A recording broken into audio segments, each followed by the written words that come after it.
শুধু কোরআন কিচ্ছু না, এর মধ্যে শুভঙ্করের ফাঁকি। শুধু কোরআন কোনোদিন শাসন করতে পারে না। 5 ওয়াক্তের ব্যাখ্যা কোরআনের মধ্যে নেই। কোন সময় রোজা রাখতে হবে, কোন সময় রোজা ছাড়তে হবে, এর ব্যাখ্যা কোরআনের মধ্যে নেই। কোরআন এর মধ্যে শুভঙ্করের ফাঁকি।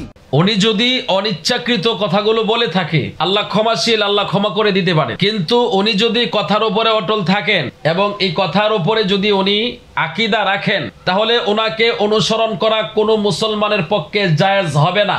ওনাকে অনুসরণ করা, ওনাকে নেতা হিসাবে মেনে নেওয়া, ওনাকে পীর হিসাবে মেনে নেওয়া কোনো মুসলমানের পক্ষে জায়েজ হবে না। আপনার যদি বাবার ক্ষমতা থাকে, কোনো ফতোয়া থাকে, কোনো দলিল থাকে, আপনি আমার সাথে বসতে পারেন, আমার সাথে আসতে পারেন, আমি আপনাকে ওপেন চ্যালেঞ্জ জানাচ্ছি। আর যদি উনি ভুল করে বলে থাকেন, ক্ষমাশীল আল্লাহ, আল্লাহ ক্ষমা করে দিতে পারেন। আল্লাহ বড় দয়ালু, ক্ষমাশীল। এই জন্য আমরা বলবো, উনি যদি ওনার কথার উপরে অটল থাকে, মুসলমানদের কাজ হবে, প্রথম কাজ হবে ওনার থেকে দূরে সরে যাওয়া। ওনার ফ্যান ফলোয়ার যারা আছে ওনাকে রিজেক্ট করে দেওয়া। ওনার মরিদান যারা আছে আপনারা নতুন করে অন্য জায়গায় বায়াত দেওয়া। ওনার অনুসারী যারা আছে আপনারা নতুন করে অন্য কোনো নেতার অনুসরণ করা। ওনার পিছনে যারা ইক্তেদা করেন তার কারো নামাজ হবে না। আপনারা নতুন করে নতুন ইমামের পিছনে আপনারা ইক্তেদা করতে হবে। আর যদি ভুল করে বলে থাকে, আমি বারবার বলছি, যদি ভুল করে বলে থাকে, হ্যাঁ, স্লিপ অফ টাং যদি হয়ে থাকে, তাহলে উনি আল্লাহর কাছে তওবা করলে আল্লাহ ক্ষমাশীল, ক্ষমা করে দিতে পারেন।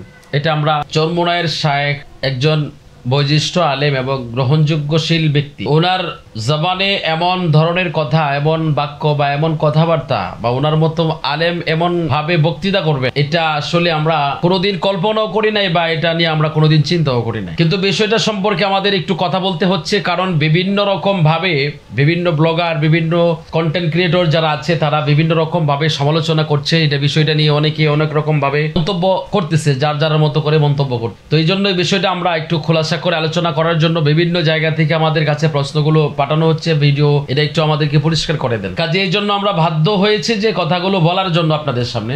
তো আমরা পরিষ্কারভাবে বলতে চাই যে হুজুর যেভাবে কথাটা আপনি বলেছেন, এই কথাটা আপনি অন্যভাবে বললেও পারতেন, বা এই কথাটা আপনার এভাবে বলাটা উচিত হয় নাই। কোরআনে কারীমের ব্যাপারে দেখুন, আল্লাহ তাআলা কোরআনে এক জায়গায় বলেছেন, বিসমিল্লাহির রহমানির রহিম, ওয়া মান ইউআযযিম মিন শাআইরিল্লাহি ফাইন্নাহা মিন তাকওয়াল কুলুব। যদি তোমাদের পরহেজগারি বা তাকওয়া থাকে কলবের ভিতরে, তাহলে তোমরা কি করো? আল্লাহর চিহ্নকে সম্মান করো। তার মানে এই আয়াত থেকে বোঝা যায় স্পষ্ট যে যার অন্তরের মধ্যে তাকওয়া আছে, পরহেজগারি আছে, সে আল্লাহর চিহ্নকে সম্মান করবে। তাহলে কোরআন তো আল্লাহর এক বিশেষ চিহ্ন, যেটার ব্যাপারে সবাই একমত এবং সবাই এই ব্যাপারে সচেতন। তো কোরআনের ব্যাপারে কথা বলার সময় অবশ্যই চিন্তা ভাবনা করে কথা বলা উচিত। লাগামহীন বক্তব্য দেওয়ার আগে এই সমস্ত বিষয়গুলো, সেনসিটিভ যে বিষয়গুলো রয়েছে, এই বিষয়গুলো আমাদের অবশ্যই তো ভালো করে বোঝার দরকার। তো একজন ছোট আমার বয়সের বা ইয়াং বা নতুন আলেম হয়েছে, এ ধরনের কোনো আলেম যদি কথাগুলো বলতো, তাহলে এতটা বাজে রিয়েক্ট মানুষ করতো না, বা এতটা মানুষ ফলো করতো না, মানুষ এটার দিকে এতটা নজর দিত না। কিন্তু আপনি তো একজন গ্রহণযোগ্যশীল ব্যক্তি, আপনি একজন একটা দলের লিডার, আপনি একজন পলিটিশিয়ান লিডার, এরপরে আপনি একজন পীর সাহেব। আপনার কথাগুলো তো সমাজে গ্রহণযোগ্য, বিশাল গ্রহণযোগ্যশীল ব্যক্তি আপনি, আপনার কথাগুলোর ওজন আছে। আপনি এরকম ওজনহীন কথা, এরকম অদামের কথা আপনি বলবেন, এইটা তো আমরা ভাবতেও পারি নাই। আপনি যেভাবে কথাগুলো মানুষের সামনে, অডিয়েন্সদের সামনে আপনি যেভাবে প্রেজেন্ট করলেন যে কোরআন শুভঙ্করের ফাঁকি, আপনি এই যে কথাটা বললেন, এই কথাটা বলার কারণে আপনার ঈমান আছে কিনা আপনি নিজে একটু ভালো করে এই বিষয়গুলো নিয়ে আরেকটু ভালো করে আপনি নাড়াচাড়া করেন, তাহলে আপনার নিজের এলেম আপনাকে বলে দিবে যে আপনি নতুন করে মুসলমান হবেন কিনা, আপনি কালেমা পড়তে হবে কিনা। এটা আপনার এলেম যদি আপনার ভিতরে ঢুকায়া থাকেন, বা আপনার ভিতরে যদি এলেম ঢুকায়া থাকেন, কিছু পড়াশোনা করে থাকেন, তাহলে আপনার এলেম আপনাকে বলবে যে এই কথা বলার কারণে অবশ্যই আপনি প্রকাশ্যে দিবালোকে আপনি তওবা করবেন এবং নতুন করে কালেমা পড়বেন। এটা আপনার এলেম আপনাকে বলে দিবে। এটা আমরা বলতে হবে না, বা আমরা আপনাকে ফোর্স করছি না। আমরা জাস্ট শুধু মানুষের দেওয়া প্রশ্নের উত্তর দিচ্ছি, জবাব দিচ্ছি। আপনি কোরআনকে বললেন শুভঙ্করের ফাঁকি, কোরআন দিয়ে পথ চলা সম্ভব না, কোরআন দিয়ে সবকিছু সমাধান সম্ভব না। আপনি এই কথাগুলো এইভাবে বলা উচিত হয় নাই। হ্যাঁ আসে, আপনি যে উদাহরণ দিতে গিয়ে মানুষকে বুঝাইতে যায়, আপনি যে কথাগুলো টেনে আনলেন। কোরআনের মধ্যে সালাতের কথা আছে, কিন্তু সালাত কখন পড়তে হবে, কত রাকাত পড়তে হবে, এই বিষয়গুলো স্পষ্টভাবে দেওয়া নাই। এখানে পরিষ্কার হচ্ছে হাদিস, কোরআনের ব্যাখ্যা তো হাদিসে, কোরআনের ব্যাখ্যা হাদিস থেকে নিতে হবে।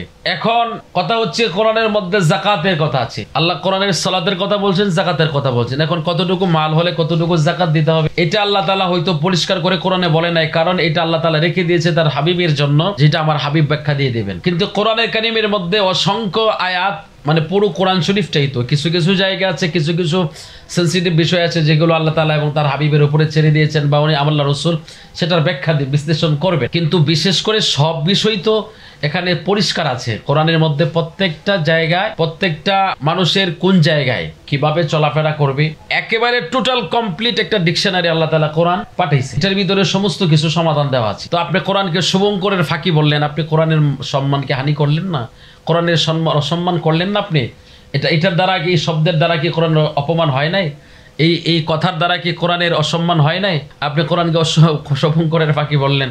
কোরআনের সমস্ত কিছু তো স্পষ্ট পরিষ্কার। তো যেগুলো অস্পষ্ট আপনি এটা বলতেন যে জাকাতের কথা আছে, কিন্তু কতটুকু মাল হলে কতটুকু জাকাত দিতে হবে এই কথাটা কোরআনে স্পষ্ট না, ব্যাখ্যার মধ্যে আছে, তাফসীরের মধ্যে আছে, হাদিসের মধ্যে আছে। আপনি এটা বলতে পারেন, এটা বলতে পারেন যে কোরআনের মধ্যে নামাজের কথা আছে, সালাতের কথা আছে, কিন্তু সালাত কখন, কোন ওয়াক্ত, কত রাকাত পড়তে হবে এইটা কোরআনের মধ্যে স্পষ্ট না, এটা হাদিস থেকে নিতে হবে, অথবা হুজুর পাক সাল্লাল্লাহু আলাইহি সাল্লামের জিন্দেগি থেকে নিতে হবে। তো হুজুর পাক সাল্লাল্লাহু আলাইহি সাল্লামের কথা, মন সম্মতি জিন্দেগি, এটাই তো হাদিস। হ্যাঁ, তো আমি আপনার স্মরণে কথাগুলো বলতে চাই, যেহেতু আপনি একজন আলেম মানুষ, একজন গ্রহণযোগ্যশীল ব্যক্তি, এরপরে বয়সও আমার উস্তাদের সমতুল্য হবেন। তো আমি আপনার সমালোচনা করতেছি না, আমার কাছে যে প্রশ্নগুলো আসতেছে আমরা সেই প্রশ্নের জবাবগুলো দিচ্ছি, জাস্ট এটুকুই। আমি আপনার কাছে অনুরোধের সুরে বলতে পারি, আপনি কথাগুলো অবশ্যই উড্ডয়ন করতে হবে। আপনি এই কথাগুলো উড্ডয়ন না করলে, এই কথাগুলোর দ্বারা আপনি সমাজের মধ্যে এটা নিয়ে বিশাল সমালোচনা হচ্ছে, আপনি অনতি বিলম্বে এই কথাটার সমাধান আপনি করবেন, তাও স্পষ্ট করবেন।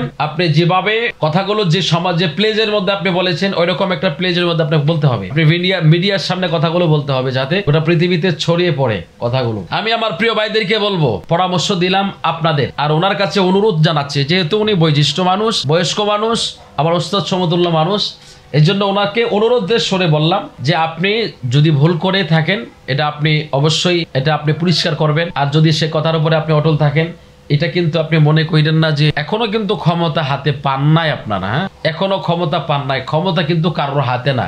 ক্ষমতা দেওয়ার মালিক আল্লাহ, নেওয়ার মালিক আল্লাহ। কুলিল্লাহুম্মা মালিকাল মুলক তুতিল মুলকা মান তাশা ওয়া তুইজ্জু মান তাশা ওয়া তুযিল্লু মান তাশা বিয়াদিকাল খাইর। এটা মনে রাখবেন, আপনি ক্ষমতার বাহাদুরি করবেন না, ক্ষমতা দেখাবেন না। ক্ষমতা দেওয়ার মালিক আল্লাহ, নেওয়ারও মালিক আল্লাহ। কিন্তু কথাগুলো আপনার বোঝার দরকার, কথাগুলো ভাবার দরকার। আপনি একজন আলেম মানুষ, একজন গ্রহণযোগ্যশীল ব্যক্তি, আপনি একজন দরবারের পীর, অতএব আপনি কথাগুলোকে অবশ্যই উড্ডয়ন করবেন। আর না হয় আপনি কথার জন্য অবশ্যই আপনাকে তওবা করতে হবে, আপনি নতুন করে মুসলমান হতে হবে, কালেমা পড়তে হবে।